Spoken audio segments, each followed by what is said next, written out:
Yes, us. Welcome to the Kefi Life Podcast. My name is Kiki Vale, and I'll be your guide to creating a life of Ola Kala, all is well. Together, we'll get back to the basics, and we'll explore fresh new ways to flourish in mind, body, and soul the Greek way. You can look forward to interviews, stories, essential self-care strategies, recipes, and actionable takeaway Ola Kala moments. This is going to be so much fun. Let's get going. Πάμε! Our Lexi for today is Diakopés, or holidays. The holidays are joyful, but in some cases, stressful with all the extra socializing and party going that we tend to engage in. Allow me to share what I do to reduce the stress with all the events.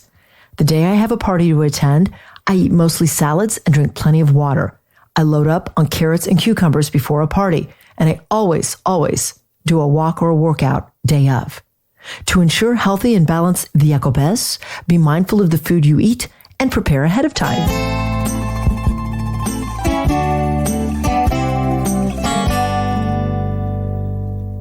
Eleolado, olive oil, has been celebrated in the civilized world for millennia. Nearly eternal, the oil of this fruit has been more than just food to the cultures of the Mediterranean region. It's been medicinal, ceremonial, sacramental, and the foundation of great wealth and power. It is safe to say that olive oil is the ethos, the essence of Greek culinary culture. Today, the priceless and life-giving ingredients of this liquid gold can be delivered to you when you purchase your premium bottle of Kefi Life extra virgin olive oil from the region my parents were born, the Peloponnese. The coveted Koroneiki olive is extensively cultivated here in the southern part of Greece, which offers the unique microclimate needed to grow a fruit netting the utmost nutrient value for extra virgin olive oil. Kefi Life extra virgin olive oil, a boundless amount of value, high in antioxidants with anti-inflammatory properties, linked to good mood and improved mental health. Get your bottle of wellness today when you visit kefilife.shop. Happy to be here with you once again for Kefi Life, my joy harmonizing every day, harmonizing the mind, the body, and spirit the Greek way. What does it mean? Homeopathic, the Hippocratic method, relationships, food, movement, all the joys of life that we should experience that sometimes get out of balance because we don't take the time to be mindful and pay attention to our mind, body, and spirit. Today's especially joyful because we have a special guest, one whom I have interviewed in the past on my radio show, the former radio show, Kiki Vale Show, years ago, and she's back and she's just dynamic. She's Greek, so I love that even more. She's educated. It's and let me see here, it's Dr. Georgia Andrianopoulos. Very good. I love it. And you, Georgia, are very impressive because you have a PhD in neurophysiologic psychology. Is that correct? That is correct. So you can speak to all the mental issues that we have. Let's go. And some of the physical issues as well, right? Yeah, because the question always was in my mind, Dr. Georgia, Yoria, beautiful name, is that which comes first, the mind or the body? Very good question. Very philosophical question. I'm a physicalist, so of course, I integrate both. They're enmeshed, in my opinion. So you cannot have one without the other. Outstanding. Well, today we're going to talk about the holidays and how they can be stressful emotionally and physically. And we're going to take your mental education experience with the approach towards certain categories during the holidays. So how do we approach food? Because we're invited to party after party after party, and the tables are just chock full of delicious food, some of them good, some of them not. What should our approach be? Well, I like the a wider approach rather than how to do this, don't do that, which is more of a dietitian maybe approach. For example, you might be wanting to eat a healthy snack before you go to a party where a lot of the options are not going to be healthy for you.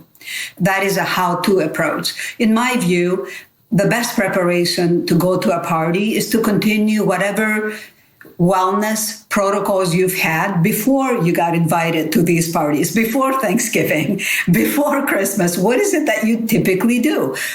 That is more significant than how you behave around food, Thanksgiving or Christmas. So I guess that approach might be similar when we think of cocktails as well. Correct. So what is your relationship with food before the holidays in your actual everyday routine life? Because remember, Kiki, what we do once in a while on a holiday, on a birthday, at the end of the day, it doesn't really much matter unless you do something catastrophic, of course, which we don't. We may have an extra drink or an extra piece of cake. At the end of the day, if the entire year, mainly you're a healthy eater, you're a mindful eater, you have a healthy relationship with food, these things flow right through. There will be no negative impact because of one or two extra drinks or pieces of cake or sweet. A couple of years ago, I had the pleasure and the privilege to visit Icaria, which is known for longevity.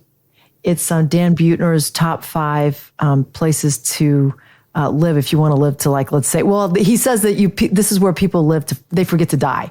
And here they really focused on relationships. And sometimes during the holidays, the relationships can get tense. Emotions rise. And I think it would be nice for you to talk to us a little bit about that approach with coping, and especially with the added responsibilities during the holidays and how we take care of our relationships.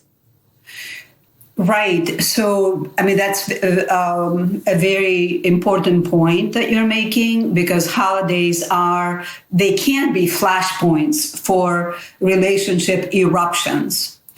Especially the last few years because of COVID and political turmoil and division, holidays have now become like walking around, on eggshells around certain people. And it's not just the drunken uncle anymore. It's a lot of different camps and, that kind of gather around the dinner table or someone's home.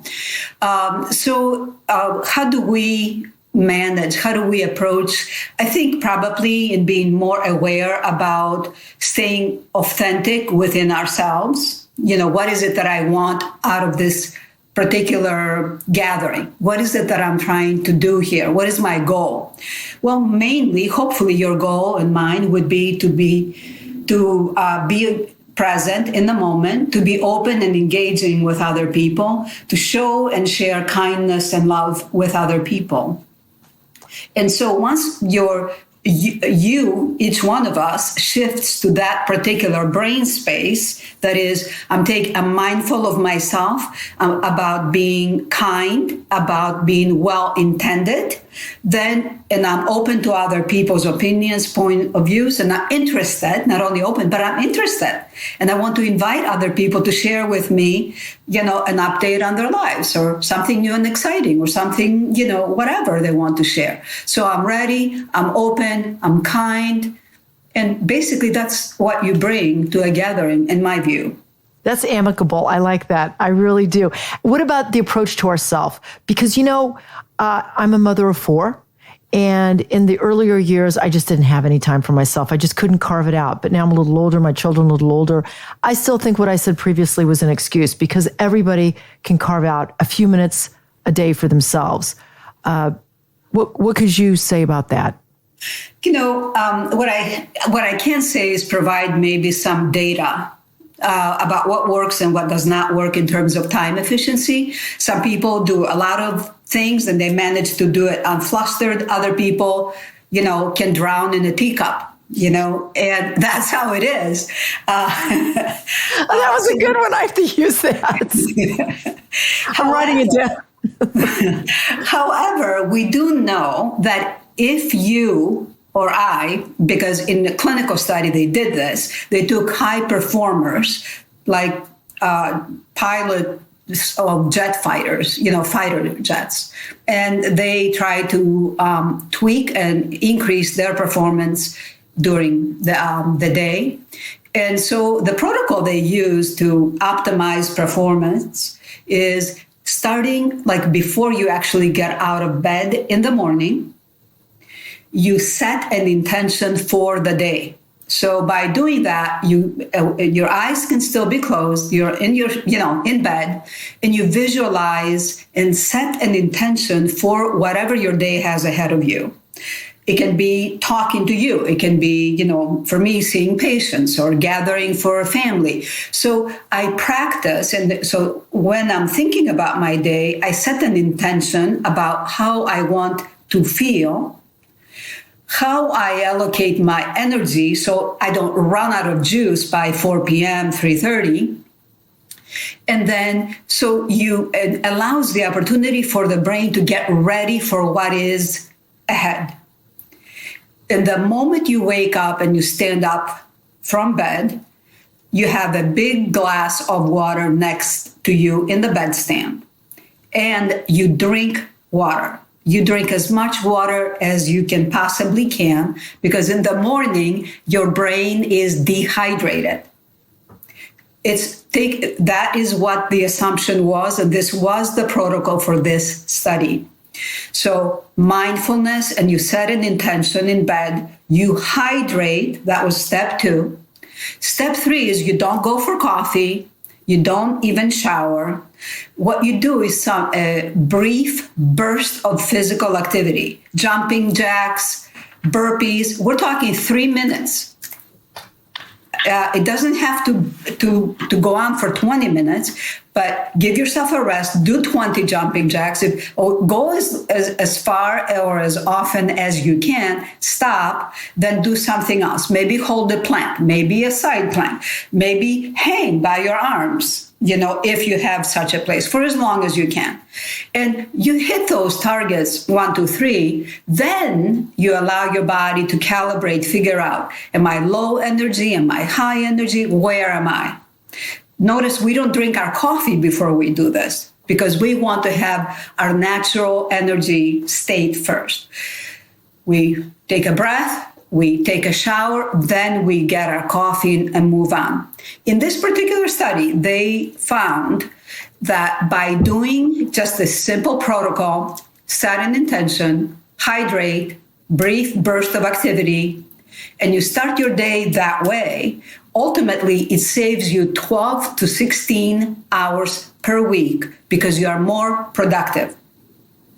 We have to post this study in the show notes. Yeah. That's brilliant. Yes. So we don't have to guess about how we get the most out of our performance, because there's a lot of data out there, like this one, for example. That's a good one. I really would like for you to share that with me so I can put it in show notes. That Sure. That is really important. And I think, if I go back to what you just said, it's sort of a form of, I'm speaking generically with all due respect, and it is a sort of a form of self-respect. It's a form of I love myself enough to take this time. I can allow myself this time before I go to the phones and the social media and the emails and the responsibilities and all the things that are driving me crazy. You're exactly right. So you're connecting with your internal world. And in order to be effective with others, you have to have a very good relationship with yourself. Oh, that's precious. I really like that. And I think, honestly, that's why I love this podcast, because it is my hope, and it is my goal to encourage people to just advocate for themselves. Try to do a little bit better. Try to take a few minutes to feel better, to do better. But we do have to have the education and the tools. And what you taught us just now is very easy to apply. My husband and I were listening to a commencement speech years ago, and he's very famous, and I'm forgetting his name. If I looked it up, I'd find him. He was a captain or a general, and he wrote a book, and I forget the title of it just because I'm having a moment. But he said that the one thing you should do when you wake up also, if you do this every day, you feel so accomplished. In the first moments of waking, after you wake and get out of bed, is make your bed. Make your bed. Interesting. It's an accomplishment. Yes. It's an accomplishment. It's a completion. You complete it. Yours is great. Let's do yours and then make our bed after our jumping jacks. Well, it's not mine. It is somebody else's study. Yeah, but it's great. But I think you're right. It's not an either or. It is this and that. So we do everything. We hydrate, we make our bed, we set a productive routine. And I think that's where we're all on the same page here, meaning what you do in the morning, I guess, is what I'm hearing here, and maybe for your audience. What you do the first half hour to 45 minutes in your day is very important. Okay. Well-received information.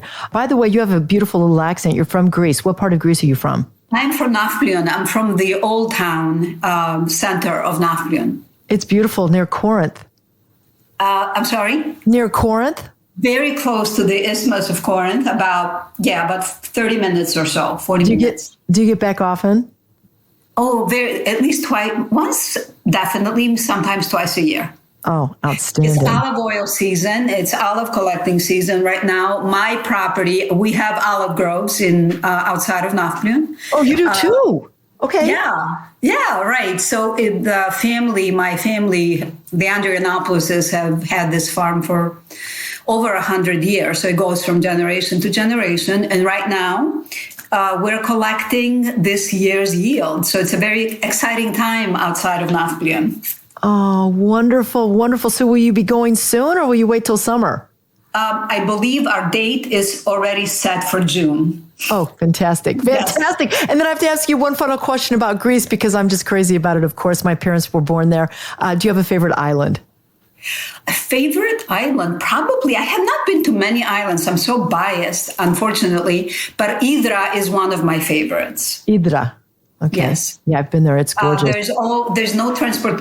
Vehicles motorized are not allowed. It's a lot of donkey type of situation, very artistic. And it's quite close, actually, to Nafplion. It's on the east side. Nafplion's beautiful. There's some great restaurants there, too, once you enter into the town. You are a professional. You have a PhD. What is your opinion of food and the brain? You've written a book. Retrain Your Brain, Reshape Your Body is the title of my book. And it has to do with how to help, by helping your brain and your mental health, you actually can help yourself out in terms of eating healthier.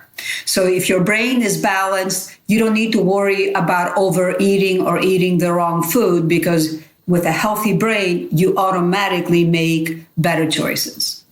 Okay. I'm going to have to read that book. I know I have it in my library and I've read it before, and I have to pick it up again. On your website, you have a correlation to science in the kitchen. Is that sort of what you're talking about just now? Science in the kitchen? It's a lot of these hacks. It's it's like using scientific bits of information or scientific nuggets, as it were, to help everyday decisions, everyday people. How is this useful to me?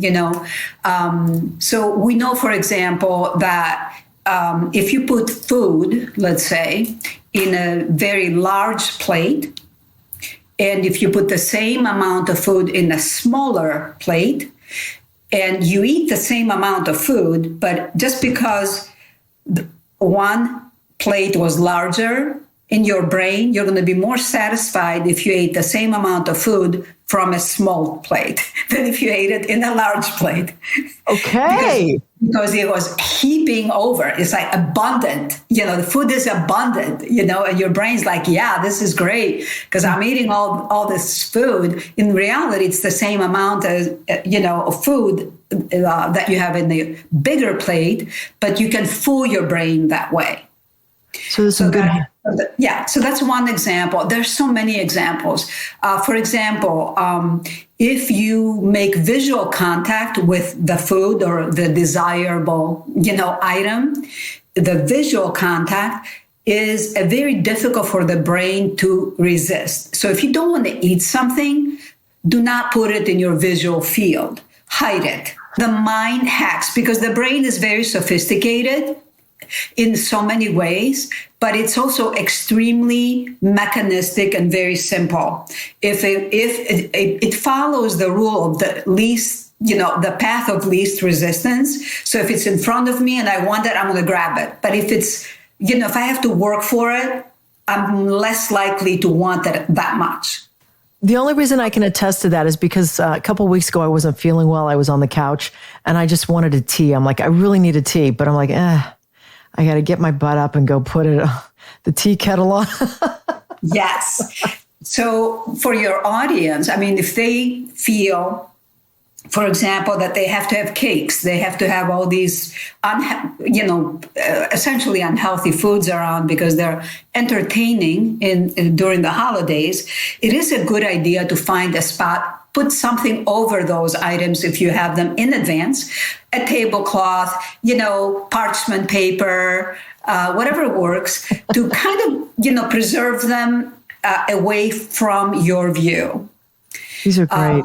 You need to prepare things for your guests or for you to take as a guest, but you can protect yourself from sampling whatever it is you're preparing, and you can resist eating them if you put them out of sight and kind of make a pact for yourself. I'm making this for other people, not for me.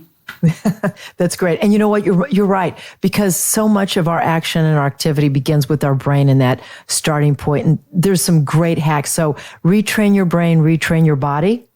Reshape your body. Reshape your body. Excuse me. I just had a retrain your brain, reshape your body. Love it. So folks, go and check that out. We're close to wrapping up here, but I do want to ask you, the holidays, I look forward to them. They're great. You get together with people. It's a nice time of year to celebrate. If you're, if you have faith, different faiths are going to temple and church and different places. There is some stress involved also with all the added obligations. What quickly can you say about stress in the immune system? Because I think we really need to keep an eye on that. Oh, wow. That's a big one, Kiki. So, and I know we're kind of out of time. The immune system is extremely sensitive to sleep and the feeling of there's too much on my plate. So we lose immunity points, if you will. We become more immunodeficient if we're sleepless, if we feel like our life is too much, and we're never quite 100% where we need to be each hour of our day. And the holidays, because we run frenetically about for some reason, because we've become, unfortunately, extremely consumeristic, can get to us and can get to interfere with sleep. They interfere with nutrition. We don't get the opportunity to calm down, to balance our life. And that can negatively impact our immunity.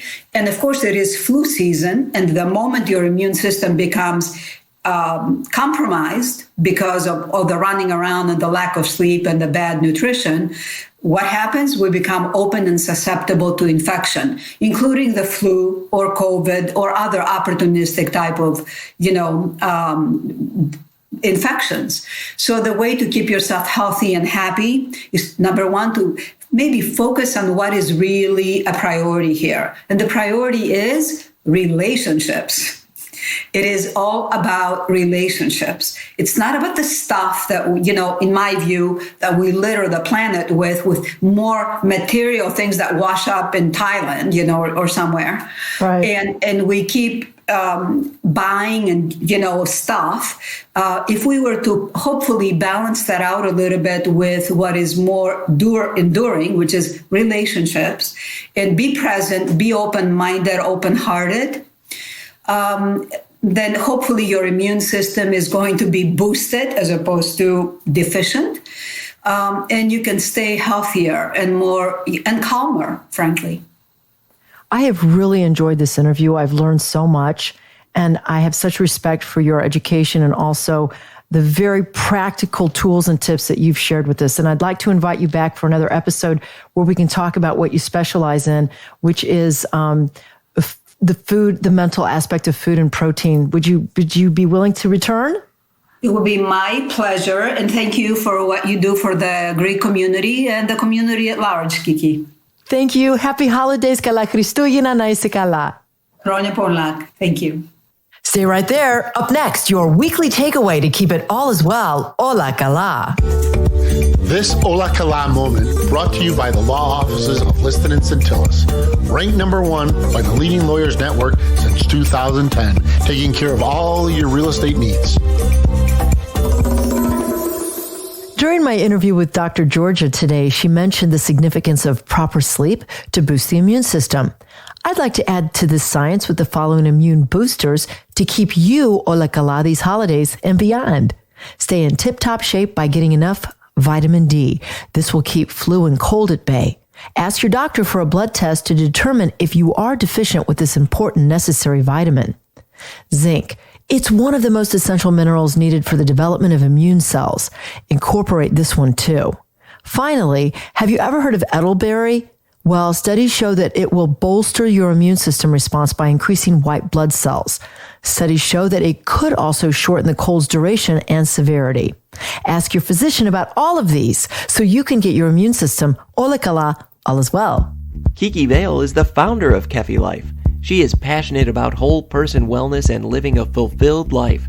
Her Kefi Life podcast is created to simply and naturally help you harmonize the mind, body, and soul the Greek way. Visit KefiLife.com, at KefiLife365 on Instagram, and check out Kiki Vale on LinkedIn and on Twitter. Join us again next time for more positive energy and inspiration on Kefi Life.